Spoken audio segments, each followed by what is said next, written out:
நீங்கள் ஆவலோடு எதிர்பார்த்து கொண்டிருந்த இந்திய உள்துறை அமைச்சர் மாண்புமிகு அமித்ஷா அவர்கள் இப்பொழுது भाई ट्रांसलेटर को बुला लो जरा।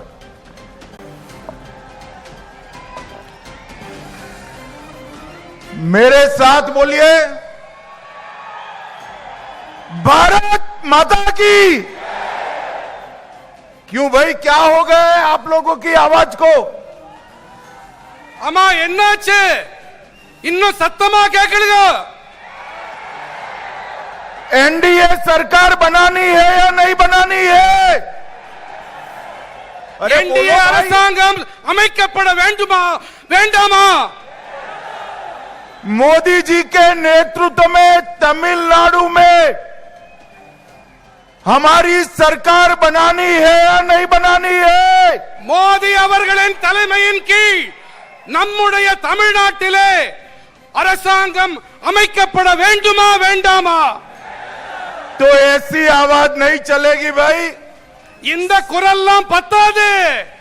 सभी लोग हाथ उठाइए जरा, दोनों हाथ उठाइए, विजय के संकल्प की मुट्ठी बीजिए।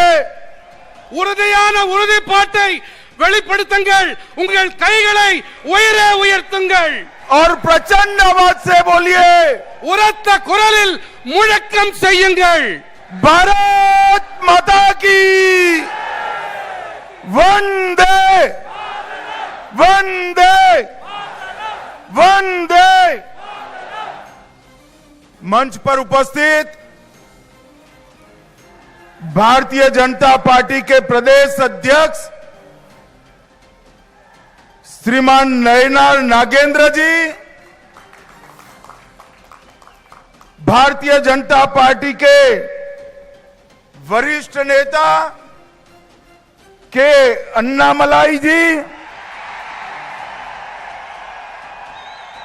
तमिलनाडु चुनाव के प्रभारी और भारत के कॉमर्स मिनिस्टर श्री पीयूष गोयल जी, डॉक्टर एल मुरुगन जी, श्री एन रामचंद्रन जी, और आज इतनी बड़ी संख्या में आए हुए भारतीय जनता पार्टी के मालिक ऐसे मेरे सभी कार्यकर्ताओं को मेरा प्रणाम। மேடையிலே வீற்றிருக்கின்ற தமிழ்நாடு பாரதிய ஜனதா கட்சியின் தலைவர் नयनार नागेंद्रन அவர்களே। भाई नाम मत बोलिए, आप सीधा अंत में जो मैं बोला ना वो बोल दीजिए। பாரதிய ஜனதா கட்சியின் காவலர்களாகவும் சிப்பாய்களாகவும் இருக்கின்ற என் அருமை பாரதிய ஜனதா கட்சி தொண்டர்களே, உங்கள் அனைவருக்கும் என்னுடைய நல்வணக்கங்கள்। सबसे पहले मैं महान तमिल भाषा में आपसे बात नहीं कर सकता हूं, इसलिए हाथ जोड़कर आपसे माफी मांगता हूं। இந்த மாபெரும் மகத்தான தொன்மையான தமிழ் மொழியிலே என்னால் உரையாற்ற முடியவில்லை, அதற்காக உங்கள் அனைவரிடமும் நான் மன்னிப்பு கோருகிறேன்। मैं तमिलनाडु की इस पावन पवित्र भूमि को प्रणाम कर कर मेरी बात की शुरुआत करता हूं। தமிழ்நாட்டின் இந்த புனிதமான மண்ணுக்கு நான் என்னுடைய நல் வணக்கங்களை தெரிவித்துக் கொண்டு என்னுடைய உரையை துவங்குகின்றேன்। यही भूमि के म्यांमार, अलवार और सिद्धर जैसे महान विद्वानों को प्रणाम कर कर मेरी बात की शुरुआत करता हूं। இந்த மண்ணுக்கே உரித்தான ஆழ்வார்கள், நாயன்மார்கள், சித்த புருஷர்கள் அவர்களுக்கு நான் தலை வணங்கி என்னுடைய உரையை துவங்குகின்றேன்। जिसके साथ चोला और पांडे वंश का महान विरासत जुड़ा है, ऐसी पुडुकोट्टई में आकर मैं आप सबको बहुत बहुत अभिवादन करता हूं। இங்கே மாபெரும் சோழ சாம்ராஜ்யம், அத்தகைய சாம்ராஜ்யத்தை இங்கே அந்த சாம்ராஜ்யம் இருந்த அத்தகைய புதுக்கோட்டைக்கு நான் என்னுடைய உரையை துவக்குகின்றேன்। मैं भगवान गोकर्णेश्वर और देवी बृहद को प्रणाम कर कर मेरी बात की शुरुआत करता हूं। சிவனாருக்கும் உமையவளுக்கும் நான் என்னுடைய தலையை வணங்கி அவர்களுக்கு சிரம் தாழ்த்தி என்னுடைய உரையை துவங்குகின்றேன்। मित्रों, आज भारत के महान सपूत तमिलनाडु के ही लाल जेसी कुमारप्पा की जन्मतिथि है। मैं उनको भी याद करना चाहता हूं। தமிழ்நாட்டின் மகத்தான புதல்வன், இந்த மண்ணின் மைந்தன் ஜேசி குமரப்பா அவர்களுக்கும் அவர்களுடைய பிறந்த நாளை ஒட்டி நான் என் நினைவலைகளை சமர்ப்பிக்கின்றேன்। मित्रों, आज हमारे प्रदेश अध्यक्ष नयनार नागेंद्र जी की यात्रा का समारोह है। ये समारोह में आए हुए सभी कार्यकर्ताओं को मैं विश्वास दिलाना चाहता हूं कि अप्रैल 2026 में तमिलनाडु में एनडीए की सरकार बनने जा रही है। தமிழகம் தலை நிமிர தமிழனின் பயணம், இந்த பயணத்தை மேற்கொண்ட தமிழ்நாடு பாரதிய ஜனதா கட்சியின் தலைவர் நயினார் நாகேந்திரன் அவர்கள் இந்த நிறைவு விழாவுக்கு ஏற்பாடு செய்திருக்கிறார்। இந்த நிறைவு விழாவிலே நான் ஒரு விஷயத்தை கூறிக்கொள்ள விரும்புகிறேன்। ஏப்ரல் மாதம் 2026 தேதி இங்கே தமிழ்நாட்டிலே பாரதிய ஜனதா கட்சியின் என்டிஏ தலைமையிலான இங்கே ஆட்சி மலரும்। मित्रों, मैं आज इस विराट सभा के माध्यम से तमिलनाडु की जनता का भी आह्वान करना चाहता हूं कि आइए नरेंद्र मोदी जी के नेतृत्व में भारत की विकास यात्रा में हम हमारे तमिलनाडु को भी जोड़ दे। இங்கே இந்த மாபெரும் அவையின் வாயிலாக நான் தமிழ்நாட்டைச் சேர்ந்த மக்களுக்கும் அறைகூவல் விடுக்கிறேன்। வாருங்கள், மாண்புமிகு பாரத பிரதமர் நரேந்திர மோடி அவர்களின் தலைமையின் கீழ் நாம் அணிவகுப்போம்।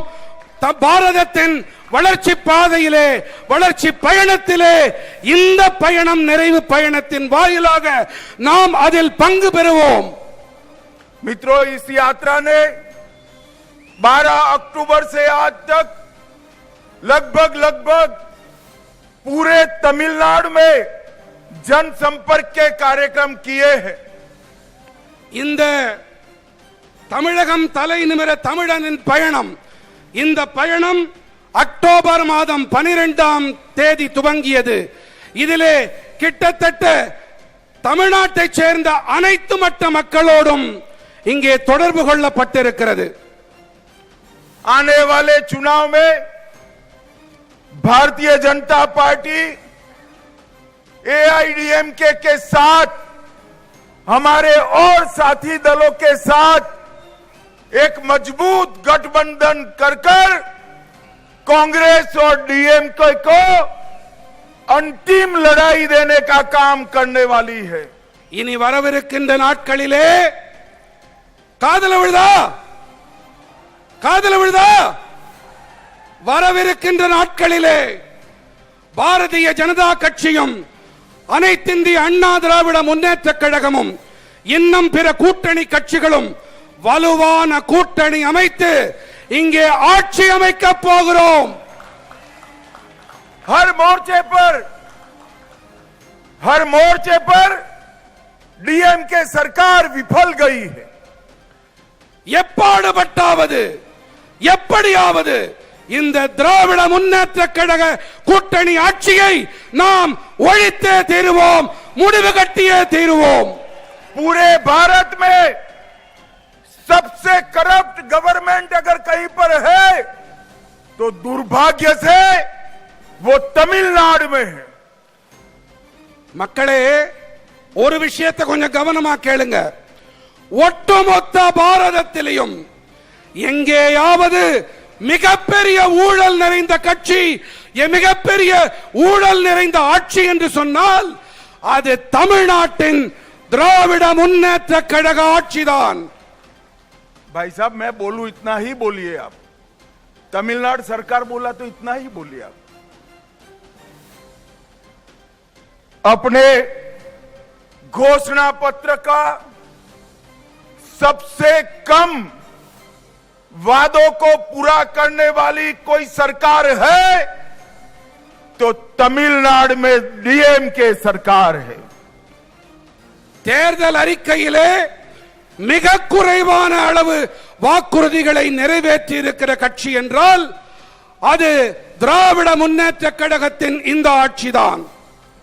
तमिलनाडु के अंदर तमिलनाडु के माताओं बहनों की कोई सुरक्षा की गारंटी नहीं है. தமிழ்நாட்டிலே தாய்மார்கள் சகோதரிமார்களுக்கு எந்தவித பாதுகாப்பும் இன்று இல்லை. मित्रों, तमिलनाडु सरकार का एकमात्र उद्देश्य है स्टालिन जी के बेटे उदयनिधि को मुख्यमंत्री बनाना. தமிழ்நாடு அரசின் ஒரே நோக்கம் என்று சொன்னால் அது மு.க. ஸ்டாலின் அவர்களுடைய மகன் உதயநிதி ஸ்டாலின் அவர்களை முதலமைச்சராக்குவது மட்டும்தான். मैं आज तमिलनाडु की जनता को कहने आया हूं, तमिलनाडु के अंदर अब ये परिवार की राजनीति को समाप्त करने का समय आ गया है. தமிழ்நாட்டின் மக்களிடம் நான் ஒன்றை கூறிக்கொள்ள விரும்புகிறேன். ஒரு குடும்ப ஆட்சி, அதற்கு முடிவு கட்டியே தீர வேண்டும். அதற்கான நேரம் வந்துவிட்டது. पहले करुणानिधि जी, फिर स्टालिन जी और अब उदयनिधि. स्टालिन बाबू, आपका ये स्वप्न पूरा नहीं होने वाला है. முதலிலே கருணாநிதி அவர்கள், பிறகு மு.க. ஸ்டாலின் அவர்கள், பிறகு உதயநிதி ஸ்டாலின் என்று திட்டம் போடுகிறீர்களே. ஸ்டாலின் அவர்களே, உங்களுடைய கனவு மெய்யாகாது. मित्रों, इस बार दीवार पर लिखा हुआ मैं पढ़ पाता हूं कि अप्रैल 2026 में तमिलनाडु में एनडीए सरकार बनने जा रही है. மக்களே, இந்த முறை சுபத்திலே தெளிவாக இந்த சித்திரம் காணப்படுகிறது. 2026 கண்டிப்பாக என்டிஏ தேசிய ஜனநாயக கூட்டணியின் ஆட்சிதான் அமையப் போகின்றது. एआईएडीएमके और भारतीय जनता पार्टी का अलायंस नेचुरल अलायंस है. அகில இந்திய அண்ணா திராவிட முன்னேற்ற கழகம், பாரதிய ஜனதா கட்சி, இந்த கூட்டணி இது ஒரு வெற்றி கூட்டணி. हम 1998 में साथ में चुनाव लड़े. 1998 1998 நாம் ஒன்றாக இணைந்து தேர்தலில் போட்டியிட்டோம். हम 2019 लोकसभा चुनाव भी साथ में लड़े. 2019 ஆண்டு தேர்தலிலும் நாம் ஒன்றாக இணைந்து தேர்தலில் களம் கண்டோம். हम 2021 का चुनाव भी साथ में लड़े. 2021 ஆண்டு தேர்தலிலும் கூட நாம் இணைந்தே தேர்தல்களை சந்தித்தோம்.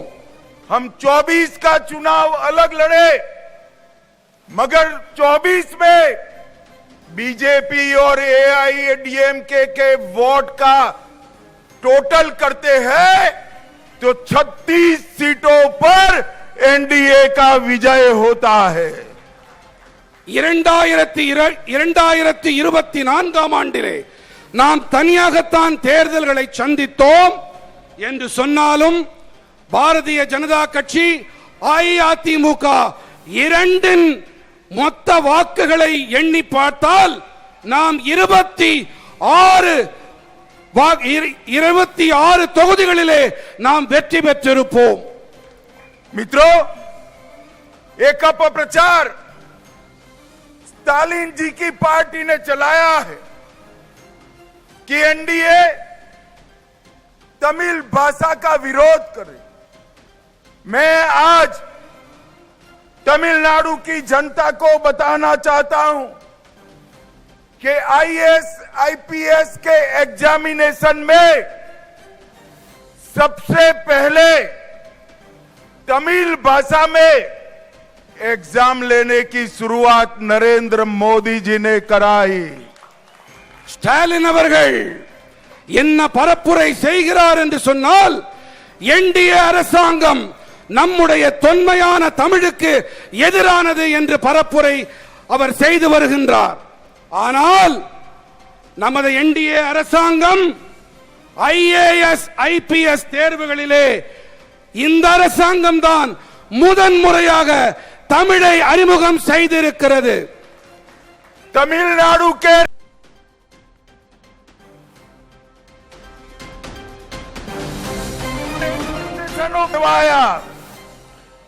நம்முடைய ரயில் நிலையங்களிலே தமிழிலே அறிவிப்பு செய்வது என்பதையும் நம்முடைய மோடிஜி அவர்கள் தான் செய்திருக்கின்றார்।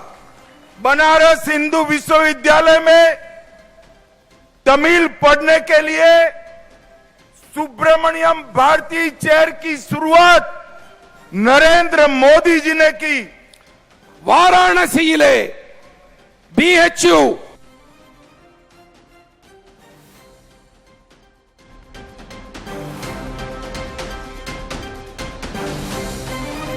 ஒரு இருக்கை அமைத்திருக்கின்றார் நம்முடைய மாண்புமிகு பாரத பிரதமர் நரேந்திர மோடி அவர்கள்। महान ग्रंथ तिरुकुरल का भारत की 13 भाषाओं में अनुवाद नरेंद्र मोदी जी ने कराया। நம்முடைய மகத்தான வேதமான திருக்குறளை தமிழ் பாரத நாட்டின் 13 மொழிகளிலே மொழியாக்கம் செய்வித்திருக்கிறார் மாண்புமிகு பாரத பிரதமர் நரேந்திர மோடி அவர்கள்। मेडिकल और इंजीनियरिंग की परीक्षाएं तमिल भाषा में लेने की शुरुआत नरेंद्र मोदी जी ने कराई। தேர்வுகளை தமிழிலே எதிர்கொள்ளக்கூடிய வசதிகளை ஏற்படுத்தி கொடுத்திருக்கிறார் மாண்புமிகு பாரத பிரதமர் நரேந்திர மோடி அவர்கள்। भारत सरकार ने फिजी में तमिल भाषा में शिक्षण कार्यक्रम की शुरुआत कराई। நம்முடைய பாரத அரசு பிஜி தீவுகளிலே தமிழை கற்பிப்பதற்காகவும் தமிழை கற்றுக்கொள்வதற்காகவும் வசதி வாய்ப்புகளை ஏற்படுத்தி அமைத்து கொடுத்திருக்கின்றது। और महान सेंगोल को इतने सालों से कांग्रेस डीएमके ने एक म्यूजियम में रखा था, नरेंद्र मोदी जी ने सेंगोल को पार्लियामेंट में स्थापित करने का काम किया। மாபெரும் மகத்தான செங்கோலினை இத்தனை ஆண்டு காலம் காங்கிரஸ் மற்றும் திராவிட முன்னேற்ற கழகம் அவர்கள் அருங்காட்சியகத்திலே வைத்து பாதுகாத்திருந்தார்கள்। ஆனால் நம்முடைய பாரத பிரதமர் மாண்புமிகு நரேந்திர மோடி அவர்கள்தான் அதனை இன்று நாடாளுமன்றத்திலே வைத்து அழகு பார்க்கிறார்। अभी अभी भारत के उपराष्ट्रपति पद पर हमारे श्रीमान राधाकृष्णन जी को चुनकर लाने का काम भी बीजेपी और नरेंद्र मोदी जी ने किया। நம்முடைய துணை குடியரசுத் தலைவராக தமிழரான சிபி ராதாகிருஷ்ணன் அவர்களையும் அவர்களையும் பதவியில் அமர்த்தி அழகு பார்த்திருக்கிறார் நம்முடைய பாரத பிரதமர் மாண்புமிகு நரேந்திர மோடி அவர்கள். भाइयों बहनों, एडीएमके सरकार भ्रष्टाचार का पर्याय बन चुकी है. சகோதர சகோதரிகளே, இந்த திராவிட முன்னேற்ற கழக அரசும் ஊழலுக்கான எடுத்துக்காட்டு, ஊழலுக்கான அடையாளம் என்றாகிவிட்டது. उनके एक मंत्री जेल में जाने के बाद भी 243 डेज तक उनको मंत्री पद पर बिठाए रखा. அவர்களுடைய ஒரு அமைச்சர் சிறைச்சாலைக்கு சென்ற பிறகும் கூட சற்றேறக்குறைய 248 நாட்கள் வரை அவர் அமைச்சராக தொடர்ந்தார். भाइयों बहनों, एक नेता का नाम कैश फॉर जॉब घोटाले में आया है. Cash for job scam. ஒரு தலைவருடைய பெயர் எந்த அளவுக்கு அவப்பெயராகி இருக்கின்றது என்றால், பணம் வாங்கிக் கொண்டார் என்ற ஊழலிலே அவர் சிக்கி இருக்கின்றார். एक नेता का नाम मनी लॉन्ड्रिंग के स्कैम में आया है. மணி லாண்டரிங் என்று சொல்லக்கூடிய கருப்பு பணத்தை வெள்ளையாக்கக்கூடிய ஒரு செயல்பாட்டிலும் ஒரு தலைவரின் பெயர் அடிபடுகிறது. एक नेता का नाम रेत खनन के घोटाले में स्कैम में आया है.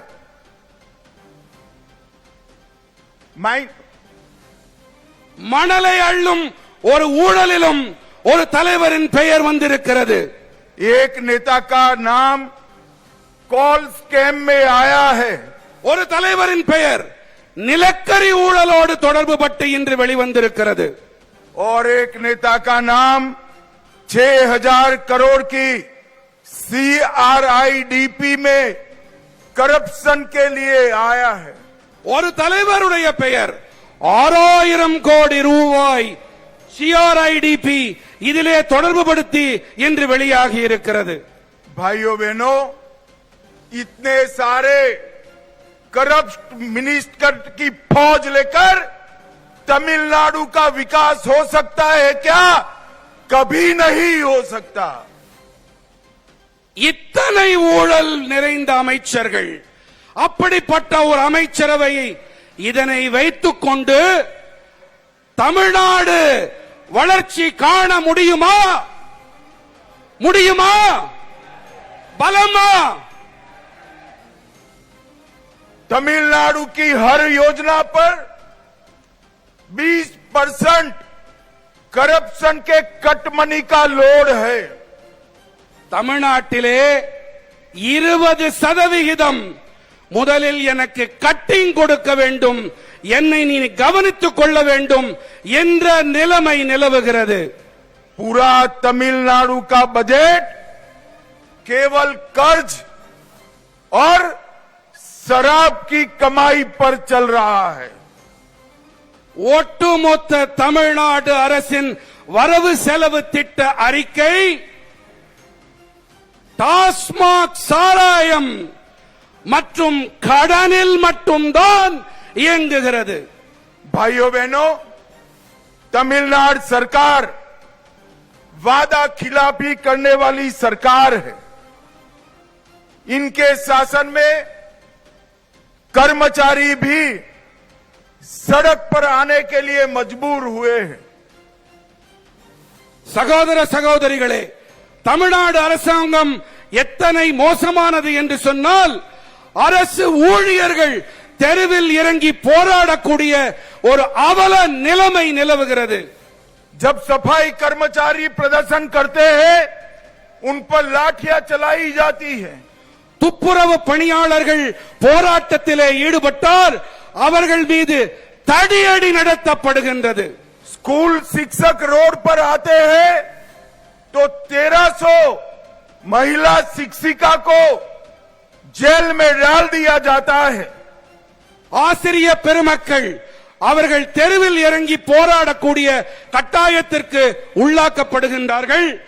அதிலே அவர்கள் மீது 1300 பெண் ஆசிரியைகள் மீது அவர்கள் கைது செய்யப்பட்டு வன்முறைக்கு ஆளாக்கப்படுகின்றார்கள்.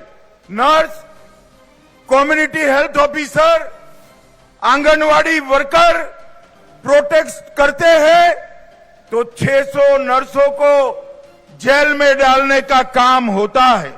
ஆங்கன்வாடி பணியாளர்கள் போன்ற அரசு பணியாளர்கள் போராட்டத்திலே இறங்கினால் அவர்கள் உடனடியாக சிறைச்சாலைகளுக்கு அனுப்பப்படுகின்றார்கள். किसानों को भी धोखा देने का काम तमिलनाडु सरकार ने किया है. விவசாயிகளை கூட அவர்கள் சும்மா விட்டு வைக்கவில்லை. விவசாயிகளையும் அவர்கள் கொடுமைக்கு ஆட்படுத்துகின்றார்கள், ஏமாற்றுகின்றார்கள். डीएमके सरकार ने तमिलनाडु को डंपिंग ग्राउंड बनाया है. दूसरे राज्यों का खतरनाक बायोमेडिकल कचरा तमिलनाडु की पवित्र नदियों में डाला जा रहा है. இந்த திமுக அரசாங்கம் தமிழ்நாட்டை எப்படி ஆக்கி இருக்கிறது தெரியுமா? மற்ற மாநிலங்களைச் சேர்ந்த நச்சு கழிவுகள், அந்த கழிவுகளின் குப்பை கிடங்காக நம்முடைய தமிழ்நாட்டை ஆக்கி இருக்கின்றார்கள். और भाइयों बहनों, तमिलनाडु में हिंदू आस्था के, हिंदुओं के विश्वास के अपमान का सिलसिला इन्होंने चलाकर रखा है. தமிழ்நாட்டிலே இந்துக்களுக்கும் சரி, அவர்களுடைய சமய நம்பிக்கைகளுக்கும் சரி, வழிபாட்டு முறைகளுக்கும் சரி முடிவு கட்டும் வகையிலே தமிழ்நாடு அரசு செயல்பட்டுக் கொண்டிருக்கின்றது. तमिलनाडु में अयोध्या राम मंदिर भूमि पूजन के वक्त अघोषित कर्फ्यू लगाया जाता है. தமிழ்நாட்டிலே அயோத்தியின் ராமர் ஆலயத்தின் பூமி பூஜையின் போது அறிவிக்கப்படாத ஊரடங்கு பிறப்பிக்கப்பட்டது. उनके वरिष्ठ नेता सनातन धर्म को डेंगू और मलेरिया बताते हैं. அவர்களுடைய மூத்த தலைவர் சனாதன தர்மத்தை என்ன கூறினார்? டெங்கு, மலேரியா இவற்றோடு ஒப்பிட்டார். हिंदुओं के प्रोसेशन पर स्टे लगा दिया जाता है. இந்துக்களின் ஊர்வலங்கள் என்றால் அதற்கு தடை விதிக்கப்படுகின்றது. हिंदुओं के मूर्ति विसर्जन पर भी स्टे लगाने का काम डीएमके सरकार करती है. நம்முடைய மூர்த்திகளை, நம்முடைய திருவுருவங்களை நாம் கடலிலே ஆற்றிலே சென்று கரைப்பதற்கு கூட தடைகள் விதிக்கப்படுகின்றன. मैं स्टालिन जी को कहना चाहता हूं, हमारे संविधान की मर्यादाओं को आपने हिंदू समाज पर अत्याचार कर कर तोड़ने का काम किया है. நான் ஸ்டாலின் அவர்களுக்கு ஒன்றை கூற விரும்புகின்றேன். நம்முடைய அரசியல் சட்டத்தின் மாண்பினை குலைத்திருக்கிறீர்கள். இந்துக்களின் சமய உரிமைகளை பறித்திருக்கின்றீர்கள். भाइयों बहनों, मोदी जी की सरकार ने तमिलनाडु में कई बड़े बड़े इंफ्रास्ट्रक्चर प्रोजेक्ट दिए हैं. நம்முடைய மதிப்பிற்குரிய பாரத பிரதமர் நரேந்திர மோடி அவர்களின் அரசு தமிழ்நாட்டிற்கு பல பல கட்டமைப்பு திட்டங்களை அறிவித்திருக்கின்றது, செயல்படுத்துவதற்காக அதை அறிவித்திருக்கின்றது. 2004 से 14 तक जिसमें डीएमके भी केंद्र में हिस्सेदार था, तमिलनाडु को केवल 1,53,000 रुपीस मिले थे. 2004 ஆண்டு முதல் 2014 ஆண்டு வரை யார் மத்தியிலே ஆட்சி செய்தார்களோ அவர்கள் மூலமாக தமிழ்நாட்டிற்கு 1,00,000 கோடி 53,000 ரூபாய் மட்டுமே கிடைத்தது. मैं पूरी लिस्ट लेकर आया हूं. நான் பட்டியல் முழுவதையும் கொண்டு வந்திருக்கிறேன். 2004 से 14 में 1,53,000 करोड़ के सामने नरेंद्र मोदी जी ने 2014 से 24 में 11 लाख करोड़ रुपीस देने का काम किया है। ஒரு ஒப்பீடு செய்வோமா? ஒப்பீடு செய்யலாமா? 2004 முதல் 2014 வரை 1,53,000 ஒரு பக்கம். 2014 முதல் 2024 மாண்புமிகு பாரத பிரதமர் நரேந்திர மோடி அவர்கள் தமிழ்நாட்டிற்கு கொடுத்திருக்கக்கூடிய தொகை 11 லட்சம் கோடி. मित्रों, 2024 से नरेंद्र मोदी जी के नेतृत्व में एनडीए की एक प्रचंड विजय यात्रा चल रही है। 2024 துவங்கி மோடி அரசு மாபெரும் வெற்றி பயணத்தை தொடர்ந்து நடத்தி கொண்டு வருகின்றது. 2024 में हमारे नेता नरेंद्र मोदी जी तीसरी बार प्रधानमंत्री बने। 2024 ஆண்டு நமக்கு மிகவும் பிரியமான நரேந்திர மோடி அவர்கள் மூன்றாவது முறையாக நாட்டின் பிரதமராக பொறுப்பெடுத்துக் கொண்டார். 2024 में ओडिशा में पहली बार बीजेपी सरकार बनी। 2024 ஆண்டிலே முதன்முறையாக ஒரிசாவிலே நம்முடைய பாரதிய ஜனதா கட்சி ஆட்சி அமைத்தது. 2024 में ही आंध्र प्रदेश में एनडीए की सरकार बनी। 2024 கூட ஆந்திர பிரதேசத்திலே என்டிஏ அரசினுடைய அரசாங்கம் அங்கே அமைக்கப்பட்டது. 2025 में हरियाणा में तीसरी बार भारतीय जनता पार्टी की सरकार बनी। 2025 ஹரியானாவிலே மூன்றாவது முறையாக பாரதிய ஜனதா கட்சி ஆட்சியை பிடித்தது.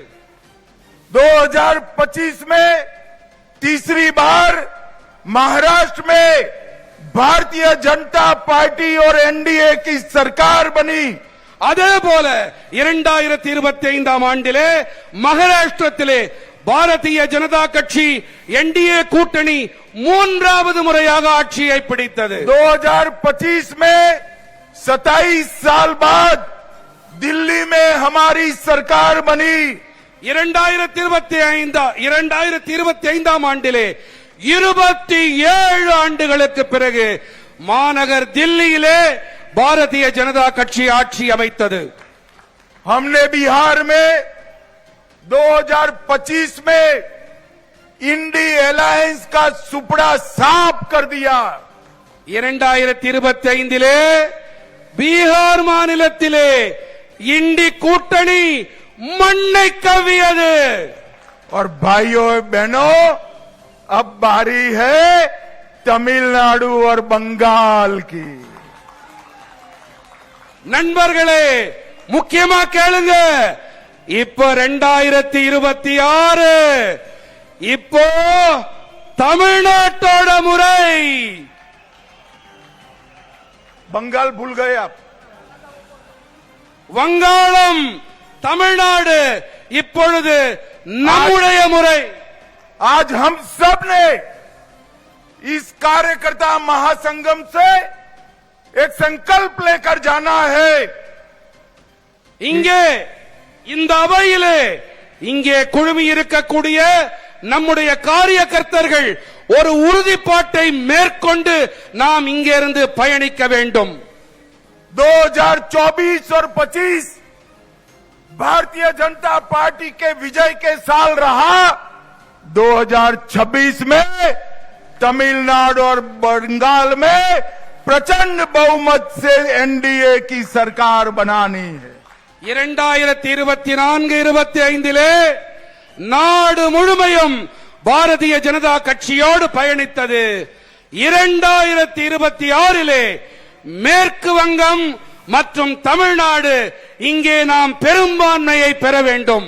भाइयों बहनों, मुझे बताइए, आप सभी लोग इसके लिए तैयार है क्या? சகோதர சகோதரிகளே, என்னிடம் ஒன்றை கூறுங்கள், வாக்களியுங்கள். இதற்கு நீங்கள் அனைவரும் தயாரா? உரக்க சொல்லுங்கள். இன்னும் ஜாஸ்தி. ஜார்ஜ் கோட்டையை எட்ட வேண்டும். मेरे साथ दोनों हाथ उठाइए, उठाइए जरा दोनों हाथ। तमिलनाडु में एनडीए सरकार बनाने के संकल्प की मुट्ठी भींचे और प्रचंड आवाज से बोलिए, भारत माता की वंदे वंदे वंदे। आप सभी का बहुत बहुत धन्यवाद। नमस्कार।